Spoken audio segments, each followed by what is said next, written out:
கர்த்தர் நல்லவர். இன்றைய வேதவசனம் எசேக்கியேல் 37 அதிகாரம் 14 வசனம். என் ஆவியை உங்களுக்குள் வைப்பேன், நீங்கள் உயிரடைவீர்கள். நான் உங்களை உங்கள் தேசத்தில் வைப்பேன். அப்பொழுது நான் கர்த்தர் என்று அறிந்து கொள்வீர்கள். இதை சொன்னேன், இதை செய்வேன் என்று கர்த்தர் உரைக்கிறார் என்று சொல்லேன்றார். கர்த்தர் இன்னைக்கு நமக்கு கொடுத்திருக்கிற வார்த்தை, என் ஆவியை உங்களுக்குள் வைப்பேன், நீங்கள் உயிரடைவீர்கள். நமக்குள்ள நேற்றுக்கு ஈவினிங் நம்ம வேத தியானத்தில் கூட பார்த்துருப்போம். கர்த்தருடைய சமூகத்தில் உட்காரும்போது நமக்கு அநேக நேரம் நம்ம நினைக்கிற மாதிரி அவர் சமூகத்தில் உட்கார முடியாது. பலவீனமாக இருக்கும், சிந்தனைகள் வேறு ஓடும், மாம்ச சிந்தை நிறைய எட்டி பார்க்கும்.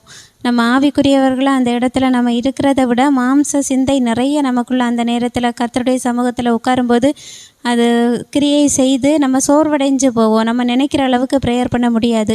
ஆனால் வசனம் சொல்லுது, என் ஆவியை உங்களுக்குள் வைப்பேன், நீங்கள் உயிரடைவீர்கள். ஆல்ரெடி கர்த்தர் நமக்குள்ளே தான் வாசமாக இருக்கிறாங்க. நாம் அதை உணர்ந்து கொள்ளும்போது கண்டிப்பாக அவருடைய சமூகத்தில் நம்ம உற்சாகமாக ஆராதிப்போம். அவருடைய சமூகத்தில் நம்ம உற்சாகமாக நேரம் செலவழிப்போம். அவர் சமூகத்துக்கு வந்தாலே அது இன்பமாக இருக்கும். எந்த அளவுக்கு நம்ம உலக காரியங்களில் முன்னாடியெல்லாம் எந்த அளவுக்கு அதில் செயல்படும் போது ஒரு ரீல்ஸு பார்த்தா கூட எவ்வளவு சந்தோஷப்படுறோமோ அதையெல்லாம் தாண்டி கர்த்தருடைய சமூகம் நமக்கு இன்பமாக இருக்கும். அவருடைய சமூகத்தில் உட்காருத விரும்புகிற அளவுக்கு நம்மளுடைய இருதயம் அவர் வசமாய் திரும்பும்.